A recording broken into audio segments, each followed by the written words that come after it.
жаңағы кішкене дұрыс ақпарат алмағаннан, Құдай тағала жүректерін ашпағаннан, бірақ енді олар мойындату бізге шарт емес, бірақ жеткізіп беру шарт. Оларды жеткізіп беру деген осы екен, тозаққа түсесің деп айту емес. Яғни олардың қателігін ғылыммен, біліммен ұштастырып, даналықпен ұштастырып, логикамен ұштастырып, керек десеңіз жақсы сөзбен ұштастырудың өзі үлкен бір өнер. Құдайдың берген үлкен дәрежесі, сондықтан оларды жолға шақырамыз. Бұл кішкене шайтанның бір сипатқа ену арқылы адамдарды адастыру. Бұл түбі ең үлкен ширкке дейін алып барған қауіпті дүние. Жоғалып кеткен адамдарға Құран бағыштала ма дейді. Иә, Құран бағышталу үшін өлу, жоғалу, кету, келмеу неважный. Оқи бір Құранды. Құран Алланың сөзі.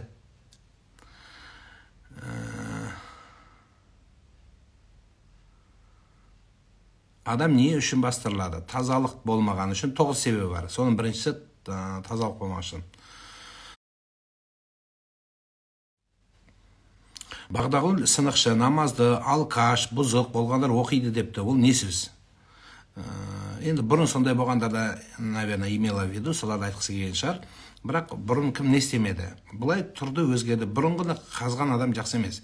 Енді ол кісі не туралы айтқан білмеймін мен. Жалпы біз өзі біреумен алысқан заман болды ғой қазір. Өзіміз іріп-шіріп жатсақ та біреуді чұқып, біреуді айтып, айтса жақсы болады. Нұреке, сізді Тоқаевтың проектісі дейді ғой дейді. Сөз дұрыс айтып отырсыз. Дейді ғой дейді. Өзі дей береді. Не қыласыздар? Ананың проектісімін. Мен Алланың проектісімін. Ең бірінші. Жоқ, Аллаға сенбейсіздер ме? Алла қаламаса, осы мен осы жерде тұрып сөйлемеген болар едім. Осы айтқан адамдар иман мәселесін көтеруге. Өткенде біреу КНБ-ның проектісі дейді. Айналдым.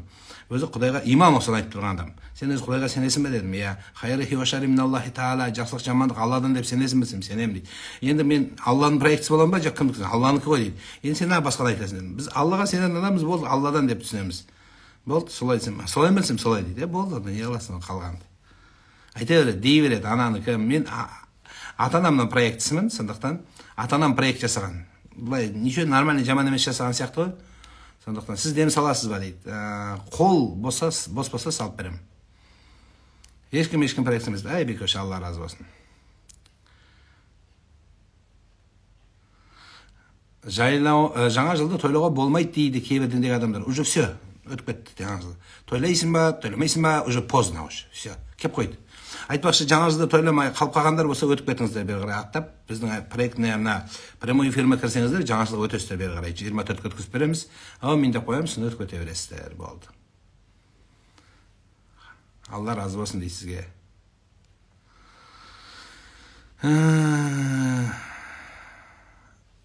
Туған күніңіз құтты болсын дейді. Рахмет, Алла разы болсын. Қазақ елімен туған күнін жаттап алыпты. Рахмет сіздерге.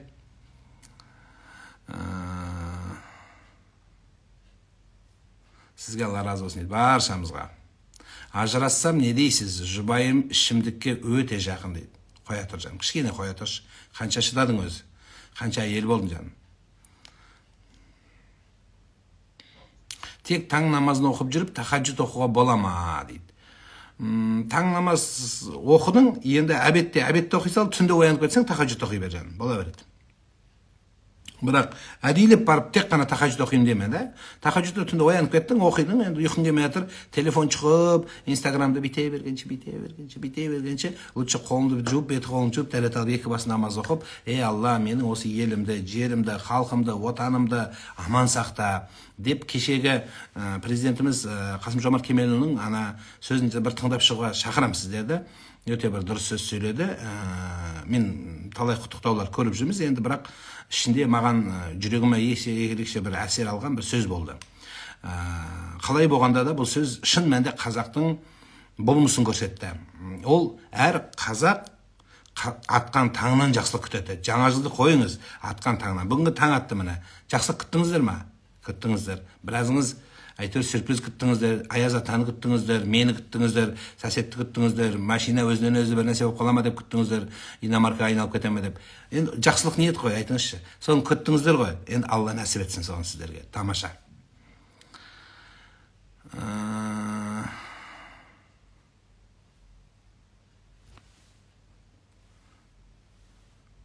таң намаз оқымақшымын дейді, бірақ білмеймін дейді. Кітапты ашып алып қарап оқи бер алдым. Нұрлан аға, мен де жаңа жылды тойламадым, туған күніміз құтты болсын дейді. Күніңіз құтты болсын, рахмет. Екінші жұбайым өзі 3 жыл болды, біліп тигенмін, ішімдікке өте жақын екен, енді ішкендері жақпайды деді. Енді біліп тиген екенсің, жаным, тем более екінші жұбайың екен, сабыр қыл, ар жағын Құдай берер. Құдайға жүзіңді бұршы, өзің удача екен ғой, удача бойынша удача лап дейді. Құдай қаласа жақсы болады. Сөйтіп атам. Сүннетке отырмаса болады ғой ер адамға дейді. Ятай болады, позор болады. Енді отыру керек білсем, отырғызбаса кішкене күйеуіңе пауза беріп отырғыз. Балаңды қатты жақсы көрсең отырғызып жатып ят болады. Кейін ертең күні жасы келгенде отырып, әйелі айтып қойып, позор болады бүкіл Қазақстанға. Қой, отырғыз жан. Жаңа жылдың хиті болады. Қой, отырғыз. Іштен жел шықса дәрет бұзыла ма? Жауап маңызды болып тұр дейді. Іштен жел шықса. Жел шықса бұзылады. Ауыздан шықса кекірік ретінде бұзылмайды. Мұрыннан шықса жел ретінде бұзылмайды. Құлақтан воздух шықса кислород бұзылмайды. Көзден шықса да бұзылмайды. Тек қана жыныс мүшелерінен шықса бұзылады. Разница жоқ. Иісі бар ма, иісі жоқ па, біреу естіді ма, естімеді ма, разница жоқ. Көп, аз, чуть-чуть, ешкім білмей қалды. Жоқ, болмайды. Бәрібір бұзылды.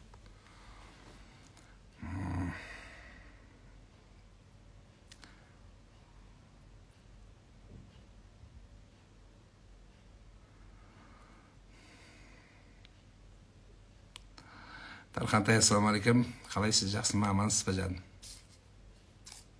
Күйеуім қырсық, бір бетке ұрсып қала береміз, жынығым кеп жүр дейді.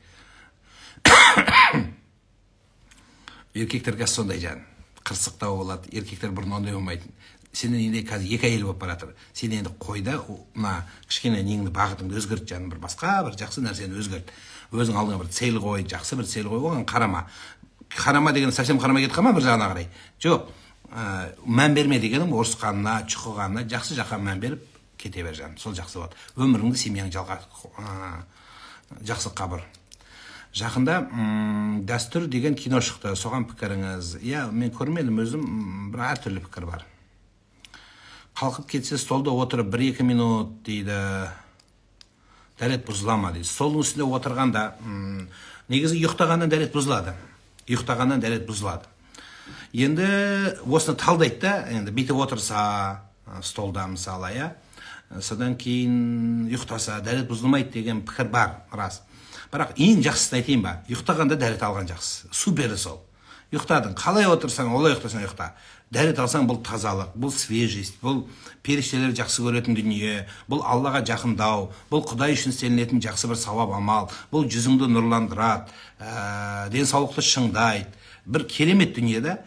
Жоқ, енді бұзыла ма деп тағы қоймай жатсаң, онда былай айтамыз. Қалай десем болады? Бұзылмайды. Негізі отырып ұйықтаса, дәрет бұзылмайды. Неге? Өйткені контроль бар.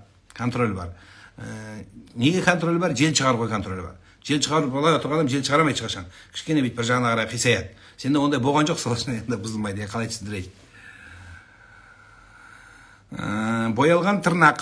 Боялған тырнақпен намаз оқуға бола ма? Су өтпейді, дәрет өтпейді. Дәрет мына тырнақтың үстіне тию шарт. Тырнақтың астына тию шарт емес. Тырнақтың үстіне тию шарт. Енді тырнақтың ұзын өсіп кетсе, бұның астына су тию шарт емес. Бірақ тырнақтың үстіне лак жапсаң, дәрет бұзылады, сонымен дәрет өтпейді. Дәрет өтпегеннен намаз өтпейді.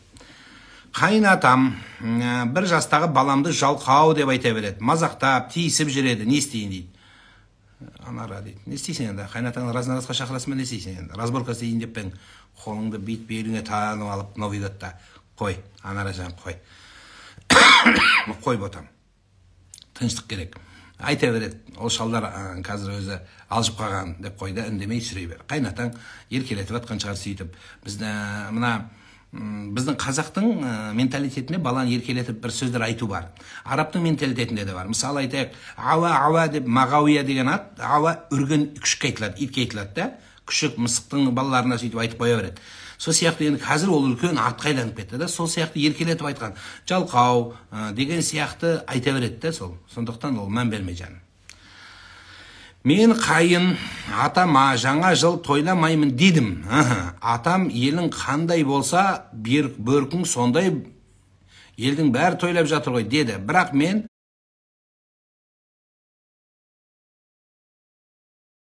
тойламайым деп кетіп қалдым. Дұрыс жасадым ба, жоқ па дейді.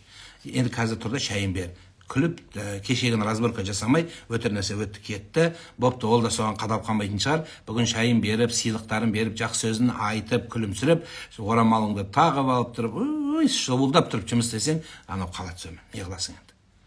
Сөйтті алтыным. Ағатай, туған күніңіз құтты болсын. Рахмет, Алла разы болсын. Рахмет. Депозитке ақша жинаған дұрыс па? Ғалымдарымыз болмайды деп жатыр, муфтиятымыз болмайды деп жатыр. Процент болған үшін. Боялған тырнақпен намаз өтпейді деп жауап берді дейді. Тап солай.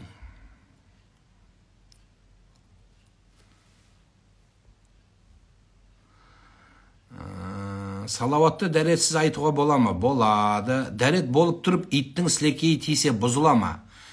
Жоқ, вообще иттің дәреті бұзылма, ит дәретті бұзбайды ешқашан. Ешқашан бұзбайды. Бірақ жағдайда бұзады. Екі жағдайда. Ит келіп тістеп денеңнен қан шығарса бұзылады. Немесе ит келіп сені үстіңе асылғанда үлкен алабайды. Сен қорққанынан бұтыңа жіберіп қойсаң, сөгізі бұзылады. Иттің сілекейі бұл дәретті бұзбайды. Бұл сол жерді, мысалы, тиді. Сол сілекей бұлшылдаған, нәжас жеген иттің аузынан сілекей денеге тисе, сол сілекей тиген жер жуып тастайсың болды. То есть, мынау жер ғана жарамайды намазға. Түсінікті? Либо киім болса, мысалы, киім. Ит просто бүйтіп секірді, одан бұзылмайды. Мәселе осыда. Әлемді саяхаттауға қалай қарайсыз? Тамаша, дұрыс. Пайғамбарымыз саллаллаху алейхи вассалам саяхаттауға шақырған. Мына әлемнен бұрын бірінші біздің қазақ елінің жерін саяхаттаңыздар деп кеңес беремін. Біздің өзіміздің Көкшетаудан бастап, мына жағы шығыс, мына жағы біздің батыс, мына жағы оңтүстік, түгел жақсы жерлерін бәрін көріңіздер. Биыл жақсы мақсат қойыңыздар. Биыл Қазақстанның екі жеріне барып келеміз. Мейлі машинамен, мейлі көлікпен, мейлі тіпті бір жақсы жердегі елге барып көріңіздер. Соны мақсат қып қойыңыздар. Біз қазақтыңға деген патриоттықты, махаббаттықты, қазақ үшін деп көкірегін жыртып, тикток пен басқа да әлеуметтік желінің эфирін бермей жатқандардан қазақтың қай жеріне барып едің, қай жерге ақша салып едің десең, бір тиын не пайдасы жоқ. Не қазақтың барып сол жақта экономикасын көтеріп, семішке сатқан кемпірден, сол жердегі самса сатқан ападан барып пирожкиін сатып алсаң, ол да сол елге қосқан үлесің. Сол үлесін қосың. Қымыз сатқан, өліп талып, биесін сауып, шұбатын сауып, бүйтіп базарға алып шығып, сол жерде тұрғандарға оны саудалап, су қостың ба деп жәнін жемей, соларға бір 5-10 теңге беріп кетіңіз артығымен. Мына еңбегіңіз адал болсын сіздің. Қазақтың экономикасын, адамдарды дамытып, елмен ел келуге қосқан үлесіңіз деп сөйтіңіздер. Ер азаматтар, маған енді жүректеріңіз ауыр тисе мейл тие берсін. Не бар ғой? Пистолетчиктер бар ғой, заправкадағы. Соларға бір 50 теңгеден, 100 теңгеден беріңіздер. Беріп үйреніңіздер. Олар еріккеннен тұрған жоқ. Ол айлық алады. Айлық алса да, берешеңді Құдай жақсы көреді. Ол жақсы нәрсе. Бүгінгі таң, 31-ден 24 жылға ауыстық. Bir жақсылық дұға жасап, кеше президентіміз айтқандай бір жақсы нәрсе күтеміз ғой бәріміз. Алланың әрбір таңынан. Міне бүгінгі таңнан жақсылық күтіп жатырмын. Алла, бүгінгі таңымды дұғамен бастадым, таңымды намазыммен бастадым деп жақсылық нәрсе айтып үйреніңіздер. Қазақ айтады, іріген ауыздан шіріген сөз шығады. Таң атпастан боғауыз, ұятсыз, жаман сөздер. Мен таңғы 7-те әйел шай бермесе не істеймін деген айтқан сөзімде сол жерде жан бар. 7-те жігіт сұрайды, шай бермесе не істеймін деп. 7-10-да тұрып, барып бет қолын жуып келіп, енді омит болатын шығар, туалетке барғаныңмен 7-10-да тұрып өзің шайыңды қойып іш. Сол үшін қырғын шығарып, семьяны таң азанда бұзба. Бұл әйелдің бәрі жатып алады деген сөз емес. Әйелдің бәрі жалқау жынды болып кетеді деген сөз емес. Енді болады, әйел адам ауырады, тұрғысы келмейді, тұра алмай қалады, замкат етіп қалады, ол да бір түні бойы Инстаграм көріп, перпелерді көріп. Сөйткен кезде тұрып бір күн шайыңды қойсаң, бүйрегің сынып қалмайды одан. Сондықтан балаларыңды үйрет соған.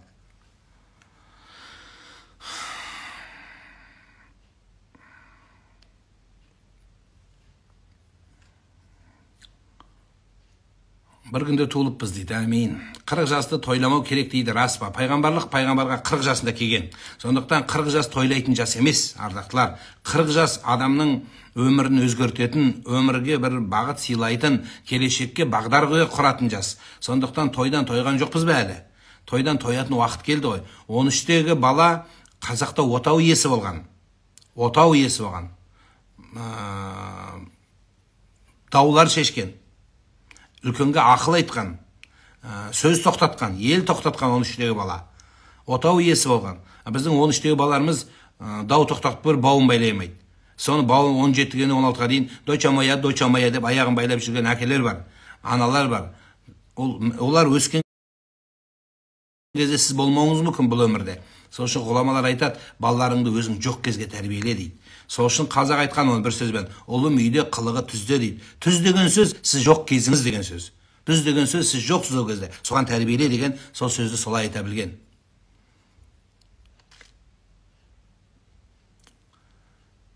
Аға, мүшел жас туралы шариғатта не бар? Ырым деп сенгім келейді дейді. Мәселе ырымдығында емес жаным. Мүшел деген мүшелдеу деген сөз.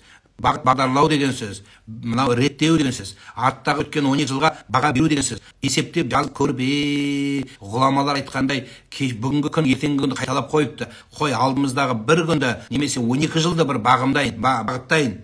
Мемлекеттің өзі программасы болады. Сол программасы жол картасы дейді, алдыңғы бірнеше жылға программа құрайды. Сол программаны межеге асыру үшін соны межеге қарай талпынады. Сөйтіп мемлекет дамиды. Сенмен біз мақсат қоюымыз керек. Мүшел деген сол. Мүшел келгенде бір қосой бір киім беру, жапан беру емес. Мүшел деген мүшелдеу, яғни қарап жіліктеп шығу. Мынаны жасадым, ой, мына жасамадым. Ертең құдайға не айтам, ұрпаққа не айтам, алма не айтам, көршіме не айтам. Қой, бұлай болмайды. Адамнан үйреніп, адамнан тәлім алады. Сөйтіп, бұл адамды бағытты бұру деген сөз. Түнде жатып ұйықтап, ертең мынандай жасаймын деген сол мүшелдің бір бөлігі сол. Сол адамды өмірді өзгерту деген сөз жаным. 13-ге келдім, мүшелге келдім деп молда шақырып Құран оқыта беру емес ол.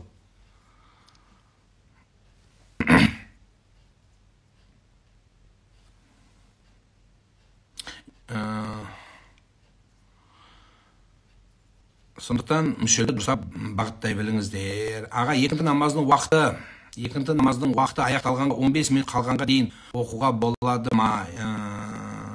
7 минутте қалса болмайды, күн батады, 15 минутке болып қалу мүмкін. Атадан қарсы болса, хиджаб кигенге не істеуге болады? Орамал, хиджаб деген сөз қолдан, арабша хиджаб деген сөз айтпай, кимешек деген сөз қолдан. Кимешек, орамал, жақсы нәрсе ғой. Сен де елеспе атанаңмен, қырғын шығарма, жер тепілеме жаным. 45 жасты тойламаса не болады дейді? 50 өтесің.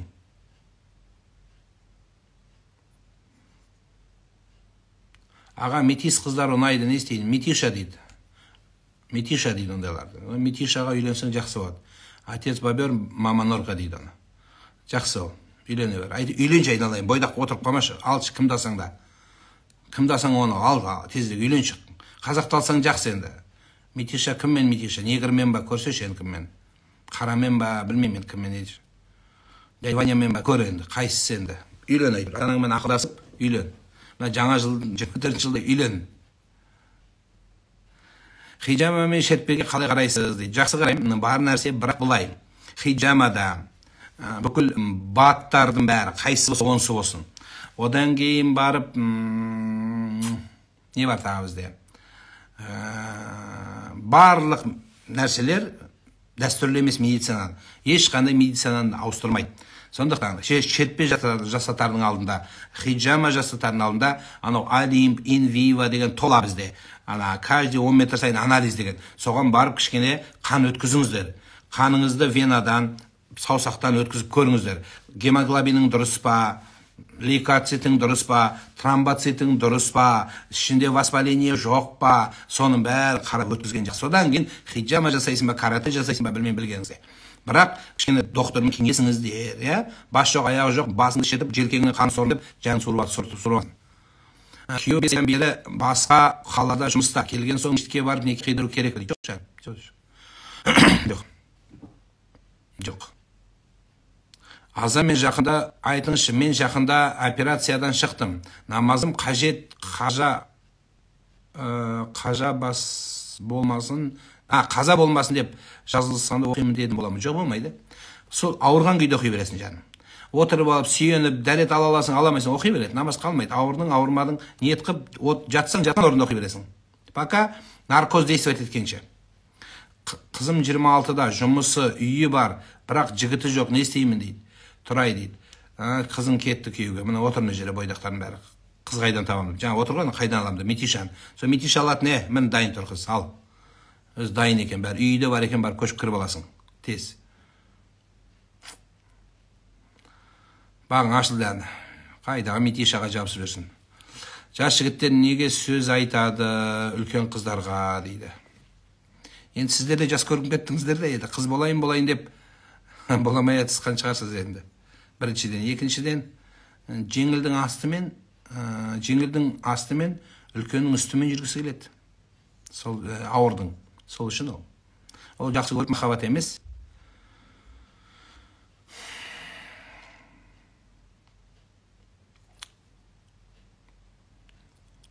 Ол абырой нәрсе емес. Енді сіз өзіңіз ойлаңызшы, жасыңыз 45-те болса, 47-те дейінші енді, 50-ге жақындатайын. Сізге ғашық болған жігіт 17-те болса, не істейсің оны? 17-тегі жігіт не істейсің? Түнде ашынып қалады, белін жауып шаршайсың о байғұстың. Сондықтан айналайын. Олардың туысқандарына қарабет боласың. Өз тең-теңімен болған дұрыс алтыным. Махаббатты қойыңыз. Махаббат деген белгілі ғой. Да, молодею каждый день дейді. Дұрыс. Сол молодец еткеннен кейін де молодой болады да енді өмір. Солай болсын енді өмір. Без махрама можно ехать в Умру? Нет, нельзя. Хотя Саудовская Аравия принимает, в этом они не видят проблем, так как они аргументируют, что сейчас не те времена, допустим, в те времена пророка, саллаллаху, имеется в виду, что женщины там в песках, где-то еще в безлюдных местах не ходят, они ходят группой, толпами, то есть везде камерами у нас напичканы все места. Точно так же сопровождают люди, есть определенные, да, поэтому они считают, что это разрешено. Но наша думка, духовное управление мусульман Казахстана и наши ученые, которые придерживаются ханавитского масхаба, они говорят, что нельзя. Приказ Всевышнего и приказ посланника Аллаха от времени, от изменения местослагаемых не меняется. То есть по истечению какого-то времени ни один хадис пророка саллаллаху не стал недействительным. То есть это ничего не меняет. Если пророк саллаллаху в свое время сказал для нас указ какой-то, исходя через 100 лет, 200 лет, то есть на сегодняшний день мы не можем сказать, что это устарело. Мы давайте введем какое-то новое изречение пророка. Такого никогда не было и никогда не будет. То есть приказ Всевышнего Аллаха и приказ посланника, да благословит его Аллах и приветствует, оно от времени, от места не меняется. Намаз оқуым керек. Бірақ ядлай алмай жүрмін, не істесем болады? Ядлайсың, Құда қаласа, кітапқа қарада оқи бер, бастай бер. Ана ертең ядлайман, содан кейін бүгін после обеда ядлайман деген болмайды. Ядлай алмайсың. Сондықтан кітапқа жазда, или кітапты алдыңа қойда оқи бер, дауыстап оқи бер.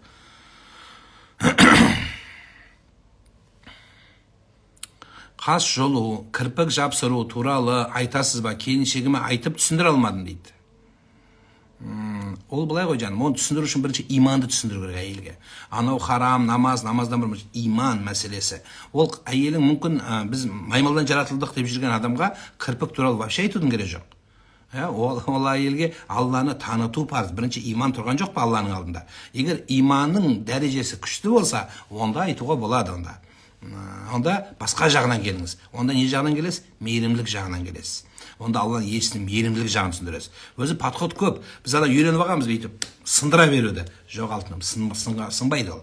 Сындырам десең өзің сынып қаласың. Сондықтан асықпа. Жақсы жағынан, кең жағынан келдір. Содан Құдай жүрегіне дұға қыл. Өзі біреуге насихат айтудың қағидасы бар. Бірінші өзің дұға қыласың. Айтардың алдына дұға қыласың.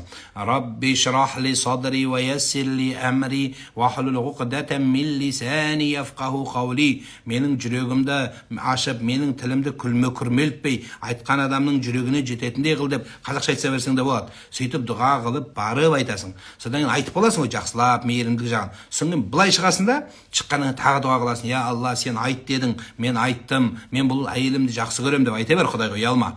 Жақсы көрем деп прямо айт. Шын жақсы көрсең айта. Бірақ оның орнына Наташаны жақсы көрсең, онда айтамайсың.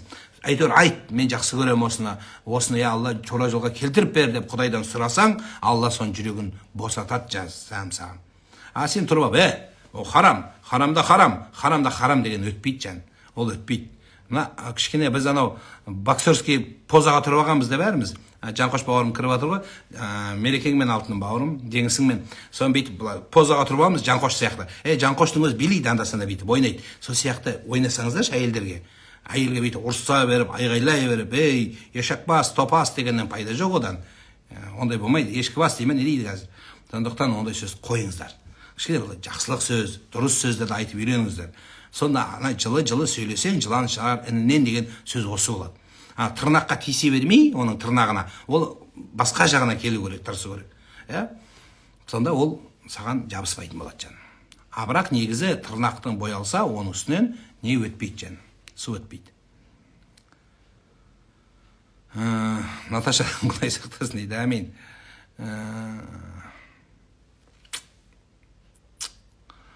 Нұрлан аға, дүкенім бар дейді, ішімдік сатамыз дейді, намазға зияны қандай дейді.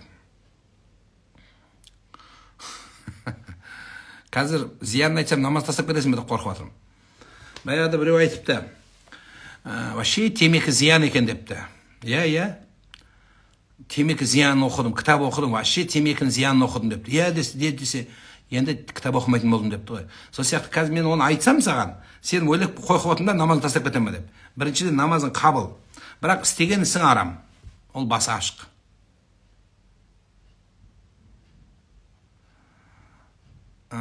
Қасиеті бар адамдар туралы айтыңызшы. Қасиет бәрінде бар. Әр қазақта қасиет бар. Бал болмаса ара қасиетсіз, көл болмаса құс қасиетсіз, адам болмаса жер қасиетсіз, отан болмаса ұлт қасиетсіз дейді. Сондықтан біз қасиеттіміз. Ата бабамыз қасиетті, біздің ұрпақ қасиетті, сен мен қасиеттімін. Сондықтан сіздердің балаларыңыз қасиетті. Сол қасиетті Құдай берген қасиет ары қарай дамытып өсиетке айландыру керек. Сонда дұрыс болады. Сонда ұрпақ дұрысқа жалғасады. Сол өсиеттің басы Алланың дініне, имандылыққа, руханиятқа жалғану керек. Бір Құдайдан қорқуға, бірінші тілек тілеңіз, бір Құдайға жазбасқа деп, сол бір Құдайдың ризалығын тауып өткен елміз біз. Сонда мына жерімізді армен, намыспен қорғаған елміз. Үлкендерге артынан ілесіп, кішілерге қамқоршы болып, ешқашан әйелдерге қол көтермеген елміз біз. Сойыткен елміз біз. Тұрып алып, мен қазақпын деп жертек білеген ел емес біз. Ол құр көкірек құм тартады дейді. Воздух ол. Қазір көбінікі. Сондықтан ондай болмасын алтындар. Сіз қасиеттісіз. Егер осы мені қазір естіп отқанның өзі қасиет. Осыдан жақсы сөз Құдай жүрегіңе жеткізсін деп мен дұғадамын, сол жетсе сол қасиет жаным. Соны бір қасиет енді тура жолға жеткізу, салу ол одан үлкен қасиет. Біліңіз солар, қасиеттісіз.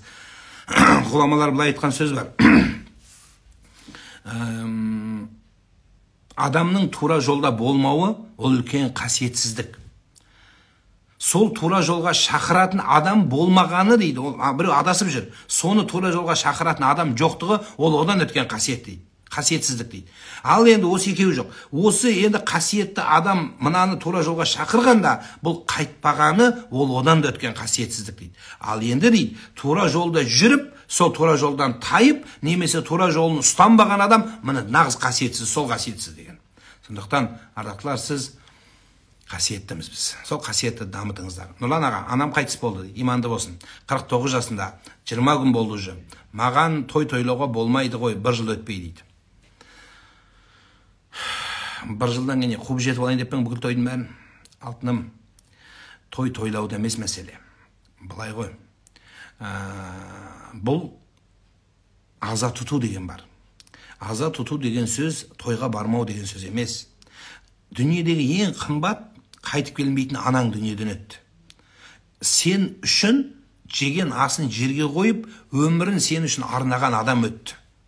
Енді сол адамның айтқан саған насихатын, өмірлік көрсеткен жөнін, айтқан жолын жүріп, соны алға асыру саған міндет. Тойлау демес мағына. той болар, қызың ұзатылар, балаң үйленер, ағаң қуаныш болар, бар оған бар. Бірақ сауық сайран салып билеген осы екен деп, қазір не өзі, биыл 24-ке не өтті? Балқия өтті ма, не өтті өзі? Қызық премияда не өтті? Балқия ма? Сол Балқияны билеп, салқылдап, дірілдеп, мына жақта шеше сөйлеп жатса, кен көрінген ел айтпай ма? Міне өлді ма, шешесі кеше өлді. Бәріміздің әке-шешеміз, ата-бабамыз өткен. Сонда не тойламау керек деген сөз бе? Жоқ, тойлаудың өзі былай ақылға салып көріңіз. Не тойладыңыз? Неге жеттіңіз? Неге жеттіңіз? Айтыңызшы, 30 жыл тойладық, өлгенше тойладық. Неге не жетті? Қарыздан қарыз таптық, әберсіздік таптық, ол үйленгендердің талай ажырасып бітті. Сол ма енді? Сондықтан артықтарым сол. Жанзе өтті ма? Сол жанзе болса, сол жанзені өліп талып билемей кішкене тойға барғанда дұрыс сыпайы танытып, енді анаң өліп атқан адам ләпілдеп билеп жүргені жақсы ма? Сондықтан ардақтым сол. Тойға бар, ағайындарға бар, арақ құймаған тойға бар, ағайындық болсын. Адам өлсе де өмір жалғасады.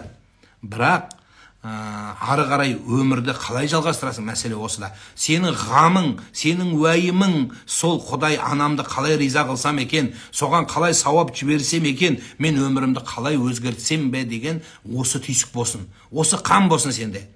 Содан кейін анаңның балалары бірін-бірімен жағаласып, бірін-бірімен төбелесіп, ақыл айтып, бірін-біріңді чұқып, бәрі быт-шық беріп жатыр қазақтар бүгінде. Быт-шыты шығып жатыр. Міне, тыңдап отқандардың талайының басында бар. Бір бәйтерек, бір семьяда әке шеше деген бір бәйтерек екен. Екі әулие екен, қос әулие. Осы екі қос әулиенің біреуі өлсе, семья адырап кетіп жатыр. Білесіздер ме сіздер? Бәріміздің көпшілігімізде солай жатыр. Анау білгіш, ананың қатыны ақылды, ананың баласы дүние тапқыш, сонымен барлығы былай құлап жынды болып әулет тарап жатыр. Бұл жақсы дүние емес. Бұл ешқашан қазақ дәрісінде болмау керек бұл. Мұсылмандарда болмау керек. Бізде ондай болмау керек. Жаман да болса да біздің бауырымыз деп бір-біріміз жетектесек, сонда біз дамимыз, сонда ел боламыз, сонда анау марқұмдардың аруағы соған байланады, біліңіздер. Құран бағыштау, дұға бағыштаудан бұрын біз бәріміз Құран оқытамыз. Шелпегіміз жасаймыз, басқасын жасаймыз, бірақ қырылысып жүріп жасаймыз. Соңын барып міндет қыламыз. Сен жасадың, мен оқытып жатырмын. Осы әулеттің келіндерге, кейбірде балаларға жыным келеді. Дардай өгіздей ағалар, мен ақ оқытамыз. Мен ақ оқытам. Әке менікі ма? Сонда не, сенікі міндет па сонда? Олай міндет етіп Құран оқытқанша, мал сойғаныңды міндет қанша, 4 наныңды міндет қанша, міндет жасамай қойсың сен. Сен жасамай қойсаң риза солар. Жасаған жасап алып, өлгенше міндет қылып, мен жасадым деген дұрыс емес ол. Христиандармен қалай амандасу керек? Здравствуйте дейсің. Здравствуйте дейсің. Бауыржантай жолдас, олай айтпа жаным. Қазағыңды сен аяққа таптасаң еліңді, тупой деп не айтқың кеп тұр? Олай деме жаным. Елдің бәрі дана емес. Бұл жерде кішкентай баладан да үлкен кісілерге дейін отыр. Олай айтпа жаным. Менің қандай болса да бұлар менің бауырым, менің қарындасым, менің апам, менің інім. Бұлар бәрі менің елім. Олай сөйлемесін. Әркім өз деңгейінде жазып, соны түсіне білу керек. Сен не, бәрі жаң идеал не? Жоқ, ондай емес жаным. Жығылып жатып сүрінгенге күлме дейді алтыным. Олай айтпа.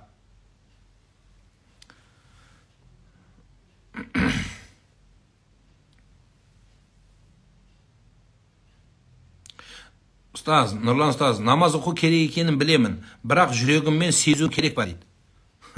Сен қашан күтесің? Сезгенді. Мен сезім жоқ, бүгін сезім жоқ, бүгін сезім жоқ. Бүгін сезім болмаса да туалетке бардың ғой? Сезім жоқ еді, тамақ іштің, шыдай алмай аузыңа тықтың кешегі торттың бәрін. Енді сезімді күтпей-ақ жеп жатсың ғой? Сезімді күтпей-ақ киініп жатсың. Не керегі бар сезімнің? Намазға сезім керек жоқ, желание. Бүйтіп тұрып, бүгін что-то желанием жоқ. Қашан келе деген, так, ладно, ертеңге дейін күтейін. Ертең оқимын десең, намаз болмайды, қаза болады. Жоқ таным. Сенің желанияң бар ма, желанияң жоқ па, сигнал бар ма, сигнал жоқ па? Мына жақтан хуф десе де, мына жақтан уф десе де, жел болса да, белмесе де, денең қышса да, бір жерің жыбырласа да, намаз оқи бересің, оған қарамайсың. Намаз уақыты кірді, болды. Желанияң бар, желанияң жоқ, сезімің бар, сезімің жоқ. Тұрасың да оқи бересің жаным. Ақшаң бар, ақшаң жоқ. Ол парыз ол жаным. Бітті бірақ ауыз сөз. Уже намаздың дәмін сезу, ол екінші мәселе. Қайын әпкем исламды мазақ ете береді, жынымды ұстатады дейді. Маған еш нәрсе айтпаса да сол кісіге жыным ұстайды дейді. Пайғамбар саллаллаху алейхи кезінде исламды мазақтамақ түгіл боқтағандар оған. Сонда пайғамбар саллаллаху алейхи вассалам жыны келген жоқ оларға, қайта соларға жақсылық жасады. Значит, сен оған жының келсе, даже өзің айтып тұрсың, ол ештеңе демесе де жының келе береді дейді. Не деген сөз? Сенде сәл тәкаппарлық бар деген сөз. Кішкене мынау намаз, исламда бүйтіп кішкене кекірейіп қалған, соны төмен бүйтіп түсіру керек. Мына жерде воздух бар. Сол воздухты шығару керек, пш деп шығарып жіберу керек. Сонда жақсы болады. Бүйтіп түссең жақсы. Ол неге айтып жатыр? Значит, бізде кемістік бар деген сөзге алып келу керек. Сонда сен өзгеруің керексің. Аха, значит, менде бір қателік бар. Бұл саған жаңа қайнап келген қарау керек та. Біздің келін бір оңбаған стерва еді. Намаз оқымай жақсы болып кетті десінші. Қайнап келген өзі кіріп кетеді. Біз өзіміз стерва болып тұрып, ананы сындырып жібергіміз келеді. Жоқ. Өзі не деген сөз? Значит, сен біреумен алысыватсың деген сөз. Дін алысу емес, дін өзімен алысу. Өзімен алсайықшы бәріміз. Аха, мен өзімді жақсы білемін. Әркім осы отырған өзін жақсы біледі. Менде мынау бар, мен мынаны қоюым керек деп мақсат қойсаңызшы. Сонда анау саған сөйлемейтін болады. Ал бізші мынаны бүйтіп шығарып қоямыз да, бүйтеміз. Сонда оған насихат айтамыз, еще ең главный. Өтпейді насихат. Имамдардың имамы болған, тарихта имам Ағзам деген. Сол имам Ағзамға бір әйел келеді. Проблеманың бәрін ол кезде имамға айтады екен. Менің балам қантты көп жейді депті, сақыр. Тісі қамады депті, тістен тіс жоқ. Соны қойдырып берші айналайын депті. Сөйтсе имам балаға бүйтіп қарап, тісі құрттай бастаған көріпті. 10 күннен кейін келді депті. Әйел кетіпті. 10 күннен кейін келіпті, келгеннен кейін басын сипап тұрып, қанша еме тісін құрттайды депті. Сөйтсе бала бетін қарап, болды депті. Соны әйел қуанып кетіп, жемей ме балам, жемеймін, болды, қойдым депті. Жарайды деп кетіп барады, әйел шыдай алмайды ғой. Жыны кепті да қайтып келіп, имам депті. Осы қанша ме тісін құртайды дегенде 10 күн бұрын айтсаң болмайтын беді, не депті. Не мен ойыншық қып саған. Мен ойладым бір нәрсе деп колдовать етіп, бір нәрсе оқи ма, дем сала ма десем, сен бар болғанда имам жаңа қанша ме деп айттың ғой. Соны 10 күн бұрын айтпадың ба депті. Сөйтсе имам айтады дейді, әйел деп айтады дейді.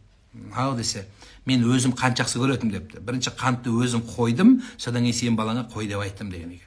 Көрдіңіз ба? Біз осы мысалды өміріңізге кіргізіңіздер. Бірінші біреуге айтардың алдында, мына менен басқа ұстаздардан, анау мүйізі қарағайдай бізде ұстаздар көп. Сол ұстаздардың уағызын тыңдап алып, біреуді сындырмаңыздар ешқашан.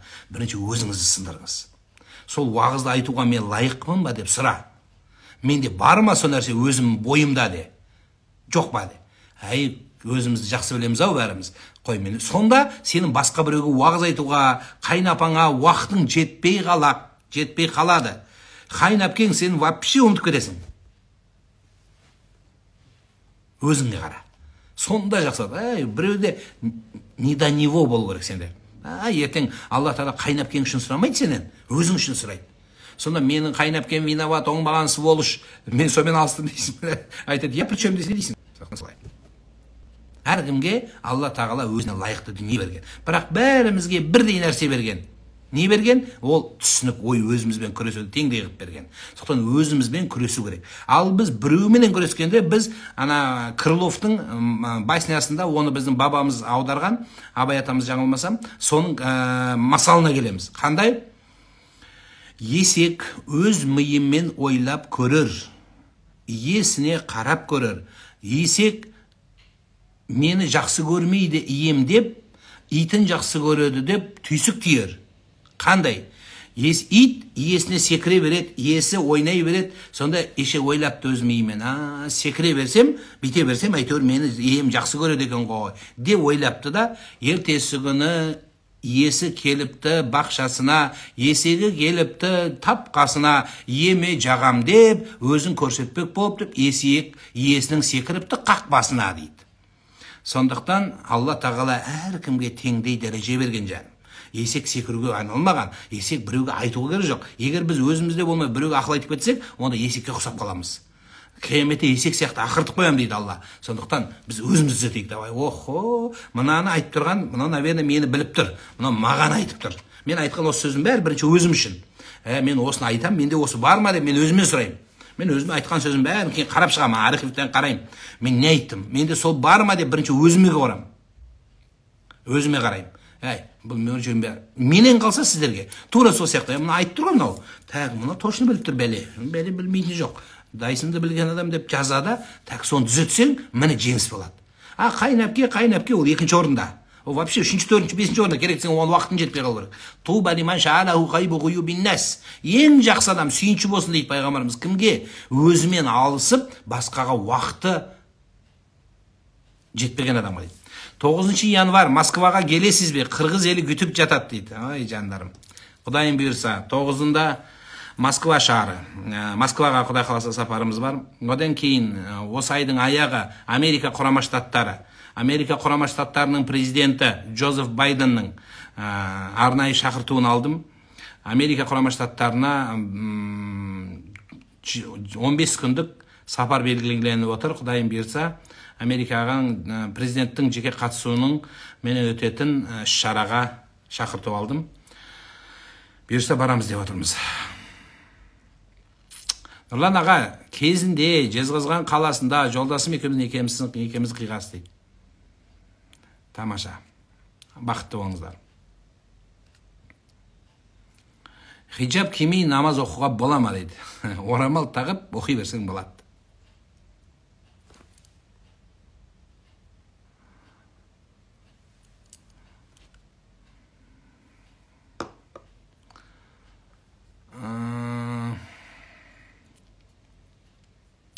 Ұрпақтарымыз біздің имам ағзамдай болу керек. Қазақтың имам ұрпақтарыңыз Махамбет Өтемісұлы атамыздай қазақтың жоғын жырлап тұрып, жанын пида ететін бала болу керек сіздің балаларыңыз. Мені қайтесіздер, мен бір шала сауат біреумін, қолымнан келген жасап жатырмын. Сіздердің балаларыңыз зор адамдардан болсын. Имам Бұхаридей болсын деп айта беріңіз. Менің балам имам Бұхаридей болса екен, менің балам пайғамбардың сахабаларындай болса екен, Төле бидей болса екен, Қаз дауысты Қазбек бидей болса екен деп. Неге ол мен айтасың? Мен кіммін, мен бейшара. Ана жоғарыдан алыңыздар. Ол сол бол, соған теңеңіз. Сонда жақсы болады. Кеше намаз оқитын әйелге жаңа жылыңмен құттықтау жібердім. Ол маған ренжіп, мен тойламаймын деп ертесіне жаңа жылды корпоратив кеште жүр дейді. Енді сол моментте кішкене анау тақуа деген не бар? Мынандай включатель болады. Ұстамайтын кезде ұстап қалады кейбіреудікі. Солай енді. Сен оны шықмай, жан. Түнде ыдыстың беті ашық болса не болады? Шайтан жалайды. Денсаулыққа зияндық келеді, ауру келеді. Пайғамбарымыз саллаллаху алейхи айтады, кім қолының майы менен жумай, яғни тазаланбай ұйықтап қалса дейді, сол түнде тапқан ауруына дейді, ешкімді кінәламасын дейді. Өз виноват, сам виноват дейді. Сол сияқты осыдан шықты. Ыдыс аяқ жуылмай жатып қалса, кеше түнді 31-інде жуылған жоқ осы. Мен тыңдап отқан талай әйелдердің қыздарының ыдыс аяқ жуылған жоқ. Раковинаның ішінде бықсып жатыр қазір. Торттар мыжылып, винегреттердің бітісі шығып жатыр көбінікі. Мына тыңдап отқандардың көбінікі. Сол салаттар ыдыс аяқ жуылмай, беттері жабылмаса, онда ауру болады. Енді ауру болады деген сөз бәрі мұсырға төксең, ысырап болады еді. Жеп бітіресің, амал жоқ. Бірақ бисмилля деп жеп, әйтеуір ысырап қылмаңыздар. Суылды. Солай жуылды ма? Ой, молодец, жуылсын. Жуылыңыздар. Тамаша. Сөйтіңіздер. Сондықтан енді бетін жауып жүр керек. Тіпті ыдысты бет аударып қояды. Егер түк болмаса, қағаз, газетпен бетін жауып қояды жаным. Ұйықтар алдында өзіңді сипап, дем салып жатарда міндетті түрде дәретті болу керек па дейді. Жоқ, дәретті болу шарт емес. Дәретті болсаңыз сауап болады. Бірақ сипағанда былай, көкірекке мерге дейін ақ сипасаңыздар жетеді. Былай аға дейін аудан төмен кетіп, содан ары қарай, аяққа қарай кетіп, подиумда жүргенде сипалап кетуге болмайды. Болмайды олай істеуге. Қасында біреу жатқан болса, оны сипалап кетіп, Құдай ұрып ұйқысын ашып, олай істемеңіздер. Жуып қойдық дейді, тамаша. Жуып жаттық дейді, тамаша.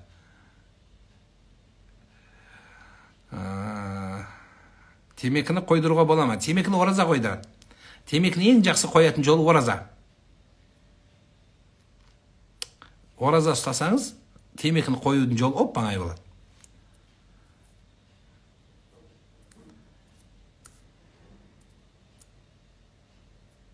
Очень приятно слушать вас, рахмет. Ұстаз, ажырасып кеткенбіз дейді, махыр беремін дейді. Мен алмаймын дедім, алу керекпін ба дейді.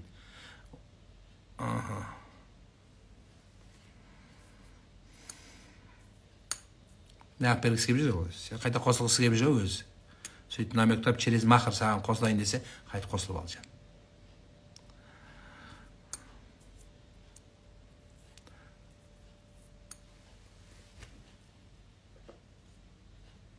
Ораза кезінде қояды, біткеннен кейін қайта жасайды. Ораза кезінде қойса, оразаны ары қарай тағы ұстай береді, нәпіл. Насыбайды қалай қойдырам аға дейді. Насыбайды да оразамен қойдырасың. Аузына салуға болмайды ғой ештеңе. Ораза ұста деп, нәпіл ораза ұстайық давай деп, сөйтіп ұстатыңыздар. Түсімде Құран көрдім дейді. Соны өңіңе кіргізбесең, ол түстегі Құран болып қалады. Ассалаумағалейкум, қалайсыз, мен түсімде арыстанмен ойнап жүр екен, бұл не екен дейді. Жақсы? Жақсы. Келешек, болашақ жақсы. 21-не умраға барамыз деген ниет бар бұйырса.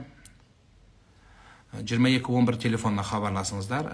22-11 колл-центрге хабарласыңыздар. Барлық мән-жай түсіндіріп береді. Телефондарыңыздан 22-11. Ережеп ораза қашан, күн неше ұстаймыз. Осы қаңтардың ішінде уақытысын айтам, салам барлығын көресіздер. Ұстаз, Каспийден қайда етті? Каспийден садақа беру дұрыс па? Дұрыс. Қабыл болсын. Бірақ анандай жүректі байламау керек та, содан кейін. Қайда кетіп қалды, не істеді ол ақшаны, ойымдамаңыз. Егер олай найым десең, онда бермей қой.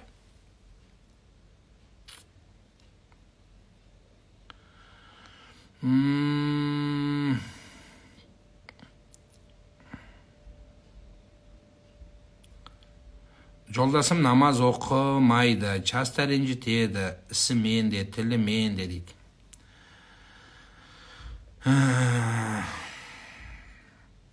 Онда еркектерге уағыз айтып. Бірінші, сол пакка иман исламды жүрегіне кіргізбейінше, ол содан өзгермейді. Сондықтан бірінші иман исламды шынайы Алланы танытсаң, ол бір әйелдің аманат екен білсе, содан ол нәрсені қояды.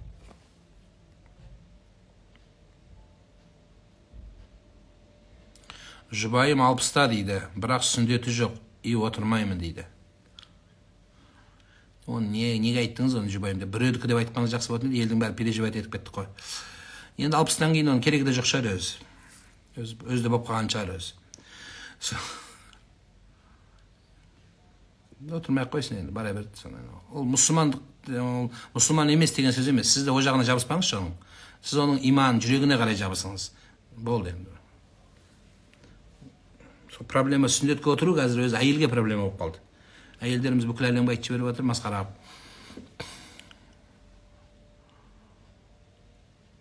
Балаларын асырай алмайтын еркектерге не айтасыз дейді. Парыз деп айтамыз, бала аманат деп айтамыз. Жүктімін, токсикозым қатты, токсикозым қойсыншы деп дұға ете бердім. Сосын түсімде біреу шыда деді. Бұл да не мағына? Айтып тұр ғой енді, шыда деп тұр ғой. Шыда деп тұр. Мен де айтып тұрмын саған, шыда деп тұр. Бәрі өткен содан жаным. Жақсы болады.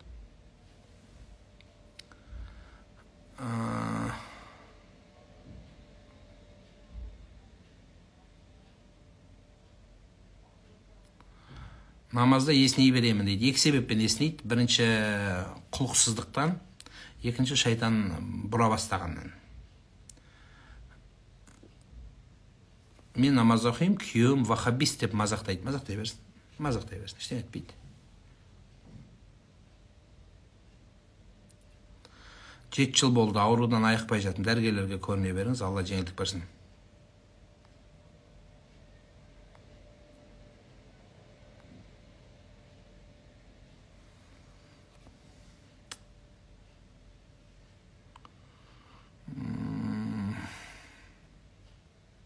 Зеваю, когда читаю намаз. Я только что сказал, это от безусердия. То есть, когда человек читает намаз без